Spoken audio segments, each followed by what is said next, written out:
Hey all, hope all is well. This is another video in the Road to Grandmaster series, and in this one I'm going to be covering my round 5 game from the Southwest class.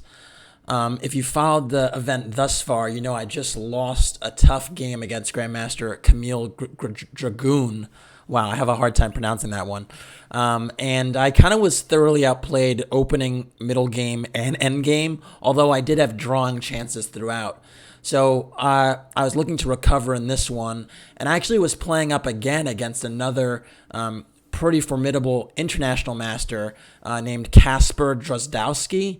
I think he's another player, another Polish player actually, that is playing for one of the chess universities in the U.S. I can't say for sure which one it is, but if I had to guess, I think it might be Webster, but someone might correct me on that. In any case, I had the black piece in this one, and it's always tough when you have the black piece against a strong player, so I was trying to just play solidly and see what happens. My opponent opened with c4. I went e6, sort of looking at like Queen's Gambit-ish positions. c4 is a very flexible move, so I just want to try and keep it solid. Knight c3, d5, d4, knight f6, c takes d5, e takes d5, and bishop g5. And here we kind of arrived at a Queen's Gambit exchange variation. Very, very topical line. The idea for white is that white is many different lines trying to prepare the e4 break. So normally you see e3, bishop d3, queen c2, knight g e2, castles, and then ultimately f3 and e4 break. I know that's a lot of arrows, but that's kind of just the gist of the plan and where white's putting their pieces. Black, on the flip side, is trying to normally go c6 and bishop e7 and castle and just typically try to trade a few minor pieces if possible to deal with the lack of space. That's your traditional plan. There's also many, many rich maneuvers in this position, and you're going to see some of them. So I opted for c6, very normal move. And after e3, I went for bishop e7. Now, again, there are several different ways to play this here. I mean, black can play knight bd7. Black can play bishop f5. Even bishop d6 is playable. But bishop e7 was my choice in this game. And this is the most classical, solid approach, if you will. Just breaking the pin right away against the knight on f6. So bishop d3, normal standard procedure. Knight bd7. And now knight g2. And again, we see the classical sort of setup that white goes for, which is to put the knight on e2, not on f3, so that white can ultimately play f3 and prepare e4. I played h6. H6 has a very, very specific idea and is a very unusual move. Normally, in these types of structures, black might consider a maneuver with knight f8, actually. It might go knight f8, knight e6. And because of that, black might just go castles.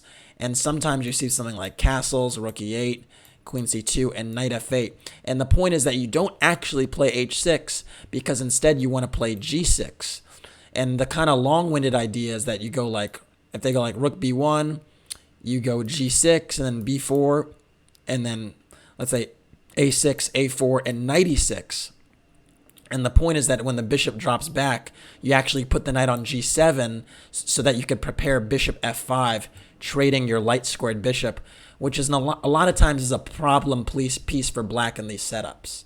So basically, the thing that is somewhat controversial about the h6 move is that with h6, the knight f8 maneuver doesn't usually work the same way anymore because you can't just put you're also playing g6 later, and if you do that, you've weakened the h6 pawn. Additionally, you can't just put the knight on g6 because a lot of times white can just win a pawn with bishop takes g6 because h7 has been weakened. So those are the kind of two differences make h6 a little bit unusual, but there's a very concrete idea to it. And the point is that after the bishop retreats, note that, trading the bishop for the knight isn't super desirable. So after the bishop retreats, then black goes castles first, and after queen c2, knight h5. And this is the point, is that you actually force the trade of these bishops, because if the bishop goes back, there's knight takes g3. And once those bishops off the board, black manages to trade a pair of minor pieces, gets a little bit more space. The queen gets to a good e7 square, and black also still keeps an eye on the b4 square after the exchange. So that's just general ideas to trade those bishops. So bishop takes e7, queen takes e7, castles, and now knight b6. And knight b6 is an interesting move. The idea I had with it was to eye the c4 square, but also to keep an eye on the d5 square. I'm anticipating that white is going to try to play b4 and b5. That was my thought process, is that white's probably going to try to go for the minority attack. And in certain scenarios, when white plays b4 and b5, I might actually go c5. And so it's nice that my knight on b6 is actually covering the d5 pawn, because it just means that it's just additional prophylaxis for the d5 pawn. So white played knight a4, very interesting move, trying to trade these knights. I think the other point is that in many positions, white is actually going b4, a3, and then trying to transfer this knight to c5. So I think another nice point about the knight being on b6 is that I do kind of stop the knight a4, knight c5 maneuver. And so white was kind of acknowledging that maybe that was a concept and was just trying to get rid of my knight. So after knight a4, I did not want to allow knight c5, so I took. And after queen takes a4, I went bishop d7.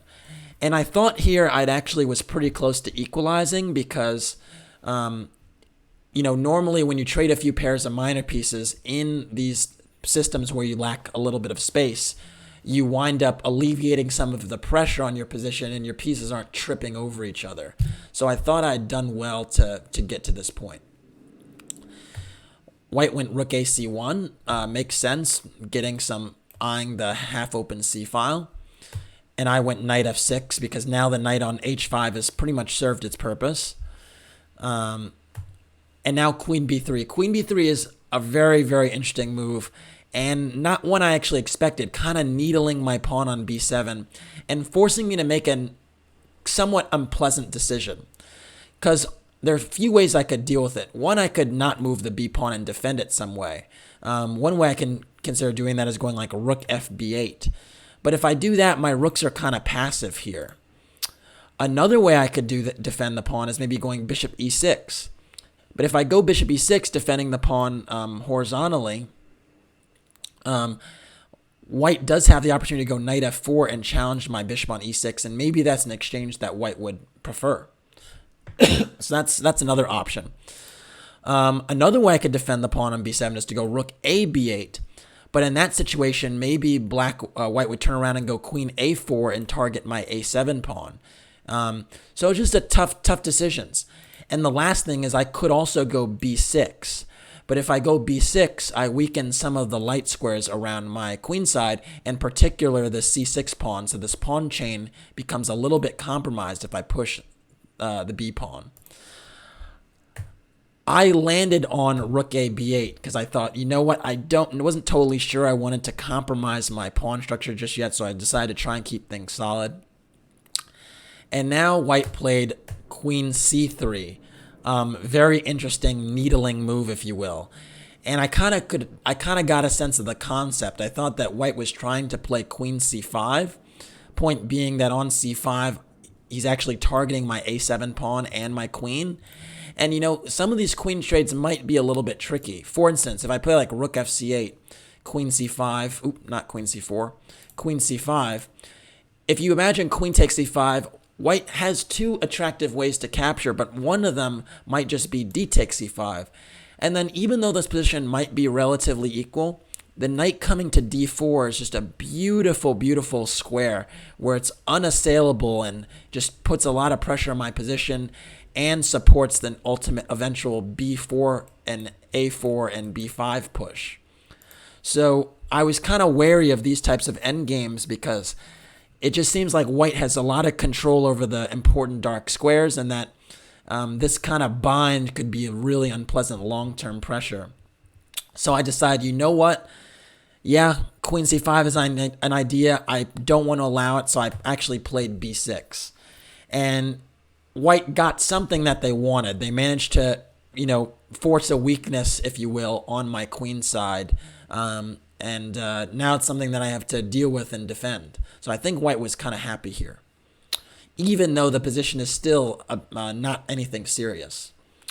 So white went knight f4, good move. I think now that my pawn is on c6, I might think about playing c5 at some point, but you can see that now this knight is guarding the d5 pawn. It's not something that's so easy to do. Additionally, this knight might actually maneuver one day to the d3 square where it's actually eyeing the c5 break. I went a5 to take even more space on the queen side. Now that my pawn structure is a little bit compromised, I thought it's important to just control some squares. So now with a5, I sort of eye the b4 break. So I put a stamp on that for now, and just kind of take some more control on the queen side. White played rook fe1, reasonable move, kind of just waiting for me to show something. And I went rook fc8. Again, now that I've made this weakness, I'm trying to justify it by taking a lot of space on the queen side. And I am preparing the c5 break. White played a3. Again, another kind of like needling, waiting move. Pretty much just waiting for me to show my hand. And I decided to play rook a8. I was like, you know what? I'm not so sure I want to go c5. I'm not sure I want to give you targets to work with. So I was like, you know what? You have to show me something. Another thing I was calculating that was pretty interesting was actually c5 right away. And after d takes c5, I actually have a very interesting move, g5, forcing the knight away from the f4 square, but this seemed a little bit risky to me. And in a position like this, I just wasn't sure if it's worth it to weaken my king side like this, even if I do have a lot of activity, but it was an option. Another option after c5 was for white to play bishop b1 and actually try and go to this diagonal to attack the pawn. But I figured that after c4, this might not actually be so good because now I'm the one playing on the queen side and I have this very, very dangerous break. Although white, is preparing e4, so it remains double-edged. So rook e8 was played, and now white actually played bishop b1. And I must say, bishop b1 was a little bit unexpected in this variation, because I kind of underestimated the bishop peeking out on a2. I know I just gave a line where the bishop goes to a2, but in this specific variation, I was a little bit surprised. And it seemed kind of brilliant, honestly, because now you're kind of like daring me to play c5, but, giving myself a target. So I wasn't really feeling that, so I decided to sit on the position and wait a little more, and I went for g6. Because g6 to me is usually a useful move, getting the king to g7, maybe trying to prepare bishop f5 one day. I just thought that was a useful move. And in some lines, actually, g6 actually prepares h5 and h4, pushing the h-pawn, trying to create a weakness on the king side. So f3 was played. Reasonable move, trying to, threaten e4. And I went queen d6, parrying that threat, because now my queen is eyeing the f4 knight, so you can't just play e4. But now knight d3 is played, and knight d3 is also a very good move, eyeing the c5 square a little bit, but also eyeing the e5 square. And this knight on e5 is very, very annoying to deal with because it's difficult to get rid of. So I was kind of frustrated that I allowed that. I went bishop f5, though, taking advantage of the fact that this knight is now in the way of the bishop. And now my bishop is actually finally on an active square. It was very passive for a while on d7. And so now getting this diagonal, I thought that's a good thing. Additionally, in many positions, if I could trade these light squared bishops, white normally doesn't have very much. So white now went for b4, the typical minority attack push. And on the one hand, it is, a normal move. But on the flip side, I thought this shouldn't be such a big problem for me because now that my rook is on the a file, I thought I should have enough counterplay. So I took on b4, and after a takes b4, I was like, yeah, my c6 pawn is a little bit loose, but isn't the b4 pawn just as loose? And I thought, I don't know if I think I'm okay here. Now, the initial thought that I was trying to go for was actually bishop takes d3. And the point is that the queen is tied to the b4 pawn, so white would play bishop takes, and then rook a4, attacking that b pawn. But what bothered me in this line was actually white just going rook b1, and I wasn't sure what my follow-up was.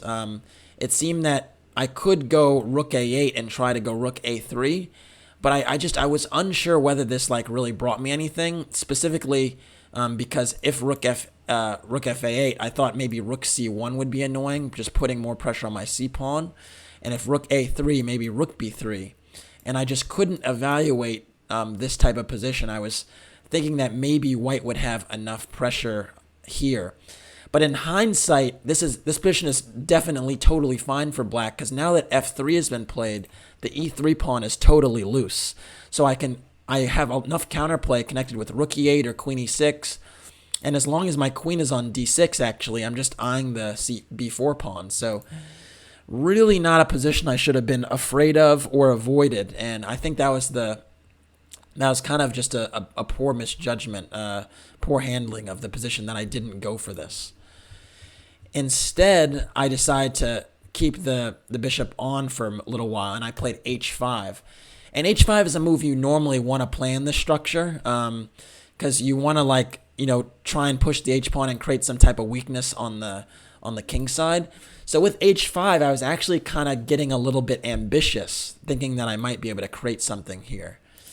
But again, maybe a little bit of a step in the wrong direction. White played knight e5, putting the knight on the super active square, and now my bishop on f5 is hit.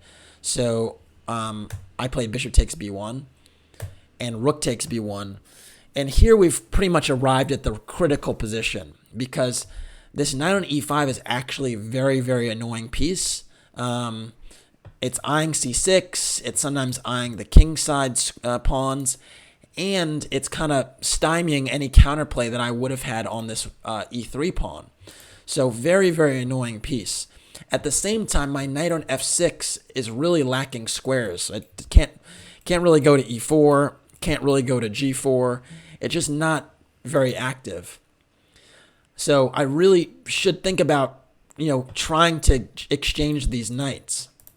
And because of that, knight d7 was the best move, and a move that I should have certainly played. Point being is that, if I exchange these knights, I have no problems whatsoever. And, my rook on the a file is actually pretty active. Something like knight d3 might happen, avoiding the exchange, but now I can just break on c5, and after a liquidation, it's hard to imagine white having anything here, and the game would probably peter out.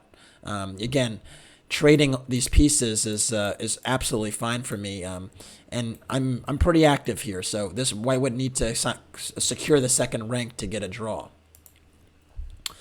So yeah, I think knight d7 would have been the move, a more responsible, prudent move, and I played a little bit too quickly here, and I went for c5. And c5 actually doesn't spoil anything yet, but it's just a little bit risky, because I'm, again, opening up the queen side and not resolving these knights when it's clear that white's knight here is better than mine. So b takes c5 was played, and then b takes c5, and now rook b7 was played, and this was a move I actually missed. And it was like a cold shower when I saw it, that all of a sudden I've allowed this rook to enter the game, and for what? Why did I do that? I have no idea. It was such a terrible decision to allow this rook into the game. Yeah, just a tough spot to be in. I played c takes d4, at least trying to take a pawn and attack the queen before I had to deal with this f7 pawn. Because again, if I go rook f8 now to defend, white just wins a very important pawn with d takes c5, and the queen's protecting the knight, and I just have problems here. So huge oversight on my part. So I took on d4 first to just try to trade that pawn. And white played queen takes d4, again, because the rook was on the line of the queen, and now this queen is still protecting the knight. And here actually is the critical position. In this position right here, there is it looks like black is kind of screwed, because if I go passive with rook f8 like I did, it just ends very poorly. But there's a move here, believe it or not, that actually holds the game. And so I'm going to give you a moment to pause the video and try to figure out how black can hold this. It's amazing. When I saw this with the computer afterward, I was just so shocked. And actually, one of the Grandmasters sitting next to me actually saw it and was like, I thought you were going for this line. And I couldn't believe it. All right, so hopefully you got a chance to pause the video and figure this out. The amazing rook a2 holds the game, giving up the f7 pawn. Point being that after knight takes f7, which really hits my queen and keeps an eye on the f6 knight, I actually have rook c2, and amazingly, taking the queen just leads to a draw. If knight takes d6, I have rook takes g2. King f1 does not work because that'd be rook a f2 mate. But after king h1, it's just a draw. And there's no way that black can get out of the perpetual check. An amazing resource. The other thing that's hard to see, though, if you go for this line with rook a2, is actually it can go deeper than this, because white could play king h1. And after king h1, black has this another incredible move. Not rook c2 here, but queen a6. Wow, this move is shocking to me. Point being that I'm attacking the rook on b7, but also have some threats. And the biggest threat is queen e2, because now the king has a back rank problem. So if rook takes f7 is played, queen e2 is just a massive move. And note that white doesn't have any checks that bother me over here. So after rook g1, trying to avoid this, now black has rook c1. Yeah, what a turn of events, right? Now queen takes g2 mate is a threat. And yeah, there's no really good way to deal with that. So just an amazing move. Queen a6. Knight takes f7 would be played, and after queen takes b7, knight d6, even there's rook e2 here. It's just an incredible line, and things would kind of peter out here. But just an incredible resource that holds the draw, that frankly I just did not see. I was pretty devastated here. I was even visibly upset that I overlooked allowing the white rook to the 7th rank, and I didn't even see it. So I played rook f8 very disgustingly, because I saw that white now had rook b6, and the point is now my queen has to be holding the f6 knight, but at the same time white's queen and rook are now eyeing it. And I went queen e7, which doesn't solve anything, because after knight c6, now my queen is still tethered to this knight, and there's really nothing effective I can do, because there's just nothing effective I can do because now I'm actually losing a piece.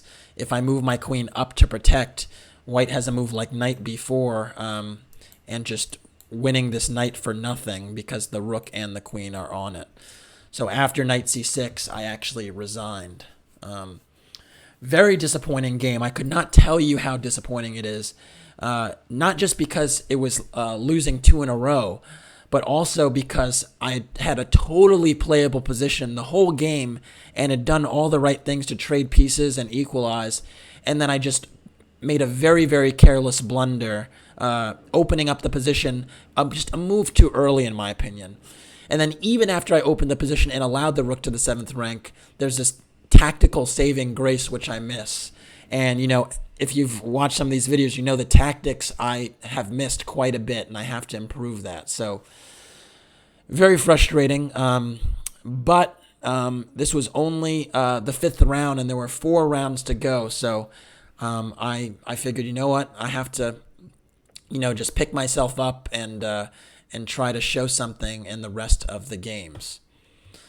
All right, that's it for this one. Please like and or subscribe to the channel. And if you want to support the Road to Grandmaster journey, you can do so by making a PayPal donation in the description below. Thanks.